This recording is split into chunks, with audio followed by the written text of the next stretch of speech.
पाकिस्तान अपने 3 एयरपोर्ट जिनमें से शामिल हैं इस्लामाबाद, कराची और लाहौर का वो गिरवी रखने जा रहा है। पाकिस्तान भी तो नहीं सेल होने वाला। तो हमें खरीदेगा इंडिया, क्योंकि अमेरिका के बस की बात नहीं है पाकिस्तान को खरीदना। इंडिया खरीदेगा, ठीक है, हम भी इंडिया का हिस्सा बन जाएंगे। पहले भी हिंद में ही थे तो दोबारा वापस चले जाएंगे, हमें तो बहुत ज़्यादा खुशी होगी।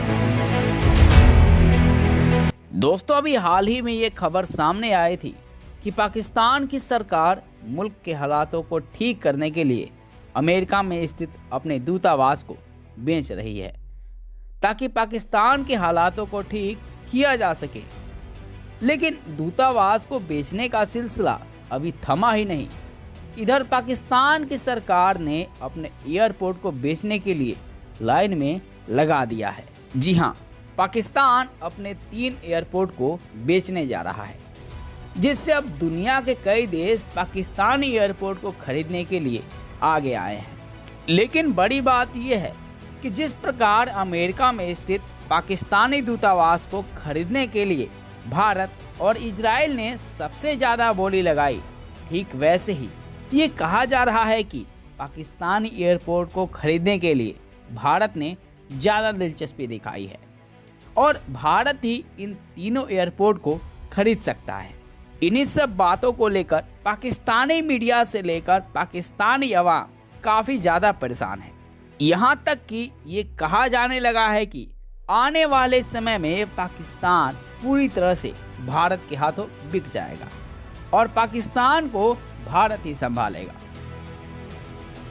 रिसेंटली जो न्यूज़ सामने आई है उसके मुताबिक पाकिस्तान अपने 3 एयरपोर्ट जिनमें से शामिल हैं इस्लामाबाद, कराची और लाहौर का वो गिरवी रखने जा रहा है और ये कहा जा रहा है कि उसको बेचने भी वाला है ताकि फॉरेन इन्वेस्टमेंट आए पाकिस्तान में। और सर फहरिस्त जिसका नाम आ रहा है वो है इंडिया। तो मेन रीज़न है ना हमारी इस्टेब्लिशमेंट, वो पिट्ठू है अमेरिका के। आपने भी काफ़ी सुना होगा कि जितने भी हमारे आर्मी चीफ आते हैं, जब आर्मी चीफ बनता है तब वहाँ जाके सलामी करते हैं, क्योंकि उनकी शुरुआत से ये पाकिस्तान पे मुसल्लत होते हैं। ये पहला आसिफ मुनीर आया है, मैं इसको दाद देता हूँ कि अभी तक वो उनके पास नहीं गया, उनको सलामी देने नहीं गया। एक तो उसको पता है कि ये इम्पोर्टेड हुकूमत हम पे मुसल्लत की गई है, ये जो रजीम चेंज हुआ है पाकिस्तान में, इसी वजह से ये जो बाजवा साहब की जो अभी बहुत ज़्यादा जायदादें आएंगी, वो बेल्जियम में अभी उन्होंने एक प्लाट लिया हुआ है। वो तो बिजनेसमैन बंदा है, वो पाकिस्तान की बोली लगा के 12 अरब डॉलर लेके भाग गया है। आपको पता है 12 अरब डॉलर ये भाग रहे हैं। इनको पता है कि जितना जो भी खा लिया, जितना पैसा जेब में डाल लिया, वही हमने बचना है। और इनकी यारी अमेरिका और इंडिया के साथ है और ये बेड़ा घर करके पाकिस्तान का जाएंगे। आपको क्या लगता है 1 सेकंड की, अगर इनकी यारी इंडिया के साथ है तो क्या ये गलत है? ये गलत है, ये गलत है। ये क्यों गलत है? ये इसलिए गलत है क्योंकि इंडिया कभी भी नहीं चाहता कि पाकिस्तान खुद मुख्तार मुल्क बने। पाकिस्तान अपने पाँव पे खड़ा हो के अपने लोगों के बारे में सोचे। क्या हम चाहते हैं कि इंडिया हमसे आगे बढ़े? कभी भी नहीं हम चाहते। देखे ना, जो भी अब देखे मईशत का दौर है, कोई भी कंट्री ये नहीं चाहेगी कि हमसे दूसरी कंट्री इकोनॉमिकली आगे निकल जाए। और आप देख ले पाकिस्तान तो खुद कुछ नहीं कर रहा है। इसी में हम स्पेशल मेंशन करते हैं कि इंडिया नहीं चाहता, इंडिया नहीं चाहता। भाई कोई भी मुल्क नहीं चाहता कि हमसे कोई दूसरा मुल्क आगे निकले। बिल्कुल ऐसे ही हर कोई खुद स्ट्रॉन्ग होना चाहता है सर। इसी में अगर हम ये बात सोच के बैठ जाएंगे वो नहीं चाहते हैं, उनको हम दुश्मन मान लेंगे। हम सर टमाटर प्याज उन्हीं से लेते हैं, कॉस्मेटिक्स की चीज़ें हम उन्हीं से लेते हैं, क्या तब हमें बुरे नहीं लगते? वो नहीं, बिल्कुल वो आपकी बात सही है। इमरान खान भी यही कहता था, मुद्दे के साथ उन्होंने 3-4 दफ़ा कोशिश भी की कि यार देखें हमारे यहाँ भी गुर्बत है, आपके यहाँ भी गुर्बत है, आए मिल बैठे, हम अपनी आवाम का सोचें। लेकिन ऐसा नहीं हुआ। सर उनकी तो गुर्बत अब ना होने के बराबर रह गई है, उन्होंने बहुत डेवलपमेंट की है। वो इसलिए उनका भी एक्चुअली हमारे पाकिस्तान में ऐसा नहीं है। यहाँ पे जो बड़े ख़ानदान है वो मुसल्लत हैं और हर इदारे में उनकी जड़ें मजबूत हैं। इमरान खान अकेला कुछ नहीं कर सकता और ना ही ये जो आज़ाद मीडिया ये कर सकता है। माफिया की बात कर रहे हैं आप? जी मैं माफिया की बात कर रहा हूँ। हर इदारे में माफिया मुसल्लत है। अभी आपने देखा है वो इलेक्शन कमिश्नर इंडिपेंडेंट उसको होना चाहिए, लेकिन वो हुकूमत का साथ दे रहा है। वाई? क्योंकि ये जो हुकूमत है वफाकी। सबसे बड़ा फॉल्ट हमारा पता क्या है कि हमारे हर इदारे में ना दूसरे सेक्टर्स की इन्वॉल्वमेंट बहुत ज़्यादा है। जी बिल्कुल बहुत ज़्यादा इन्वॉल्व है ये इदारे। ये अपने ये अपने हदूद में रह के काम नहीं कर रहे हैं। बिल्कुल सर, आज़ाद हुए 75 साल हो गए हैं और 1970s में हमारी इकॉनमी बेटर थी। उसके बाद हमने IMF से लोन लेने शुरू कर दिया, हमारी करेंसी डी वैल्यू होना शुरू हो गया, आपको भी पता है, ठीक है। और अभी तक स्टेबल नहीं हो रही है, किसका कसूर है बताएं? इकोनॉमी के रैंक पे कहीं पाकिस्तान का नाम ही नहीं है। हमारे जितने भी हुक्मरान हैं ये सुन लें कि वो क्या नाम है, कर्जा लेना छोड़ दें, बस वाहिद हल। अच्छा, इंडिया के बारे में आप लोग क्या बोलना चाहोगे? इंडिया हमारे से बहुत आगे है। IT की टेक्नोलॉजी में इस टाइम दुनिया में नंबर 1-2 पे जा रहा है इंडिया, आपको शायद पता है या नहीं। ठीक है, गुर्बत है, जहालत है, सारा कुछ साथ साथ ही होता है, लेकिन इंडिया जो है ना IT में सबसे आगे है। आपके मुल्क में वो फैसिलिटेशन नहीं है जो इनके पास है। क्या है? एहसास बहुत है उनमें। एहसास बहुत बड़ा वर्ड है, अगर आप देखा जाए ना अच्छा, तो ये लोग इस बात को फॉलो नहीं करते। इंसानियत नहीं रह चुकी है इस दुनिया में। देखे ना, हमारे मुल्क में अल्लाह का दिया सब कुछ है। अगर हमारे हुक्मरान थोड़े से होश के नाखुन लें, कर्जा लेना छोड़ दें, डिपेंड ना हो, अपने पाँव पर खड़े जैसे कर देते ना, हम तो हैं ही बेकारी पैदाशी सारे।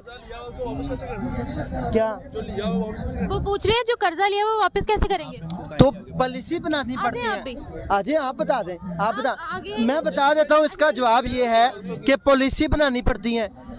नेक्स्ट अपने ऊपर अपने जितने भी तमाम अखराजात उनको कंट्रोल करना पड़ता है। आमदन जो है उससे ज़्यादा अखराजात नहीं होने चाहिए, आपकी इकोनॉमिक स्टेबल हो जाएगी। हम पढ़ाते ही ये स्टूडेंट्स, बिल्कुल उन्होंने ये बात 100% ठीक की है पेंटागन ने। और ये किसी बंदे को एहसास से शर्मिंदगी दिलाना है कि भाई एहसास करो, खुदा दा वास्ता अपने पैरों पे खड़े हो। इंडियन मीडिया भी बड़ा मजाक उड़ा रहा है पाकिस्तान का।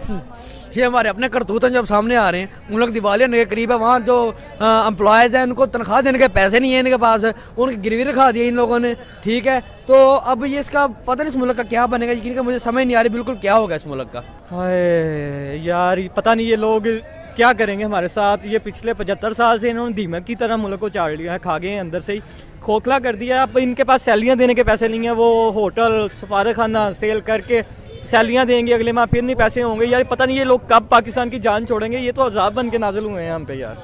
पाकिस्तान भी तो नहीं सेल होने वाला। नहीं, अभी ऐसा तो कोई चांस नज़र नहीं आ रहा पाकिस्तान सेल होने का, लेकिन अगर चांस इस तरह का बना तो हमें खरीदेगा इंडिया, क्योंकि अमेरिका के बस की बात नहीं है पाकिस्तान को ख़रीदना। इंडिया खरीदेगा, ठीक है, हम भी इंडिया का हिस्सा बन जाएंगे। पहले भी हिंद में ही थे तो दोबारा वापस चले जाएंगे। मैं तो बहुत ज़्यादा खुशी हो गया हूँ, हैं भी हम लाहौर से तो साथ ही मिल जाएगा, तो फिर इसके लिए कनाडा का वीज़ा में ईजीली मिल जाया करेगा। अमेरिका हमारे अबू जी। अमेरिका हमारे अबू जी हैं। हाँ जी बिल्कुल। हमारे अपने कोई कानून नहीं चलते। नहीं सर, जो ऊपर से क्या आर्डर आएगा वही चलेगा। हाँ जी, तुम कौन हो, मैं कौन हूँ, हमारे हुक्मरान क्या हैं, अब आम का क्या बने हैं उनके, सब उनके क्या कहते हैं, उनके आगे उनके भी झुके हुए उनके आगे। ये उनके जहाँ उनके एयरपोर्ट जहाँ पैंट उतरवाते हैं, इनकी ये इज्जत है वहाँ पे। सर अब आम का क्या बनेगा ये बताएं। अब आम को कुछ नहीं बना, जो 75 साल से बन रहा है वही बनेगा, और क्या बनना है इनका। यानी कि हम खज्जली होंगे, इसलिए खुआर होने हम ना। हाँ बिल्कुल, हुआ मन नसीब मिल के, क्योंकि हमारे हुक्मरान हमसे लॉयल नहीं है, अपनी जेबों से अपने अकाउंट से लॉयल। इंडिया जो है ना वो एनिमी कंट्री है हमारा। तो पहली बात है कि जो एयरपोर्ट्स वगैरह होते हैं ना, ये इनसे जब वार होती है तो इन मेन जो रोल होता है ना किसी वार में एयरपोर्ट्स का होता है। और एयरपोर्ट्स मीन्स अब जंग जो है फ़िज़ाइया रह गई है। अगर हम अपने एयरपोर्ट्स भी उनके हवाले कर देंगे तो फिर कोई हाल नहीं है फिर पाकिस्तान का।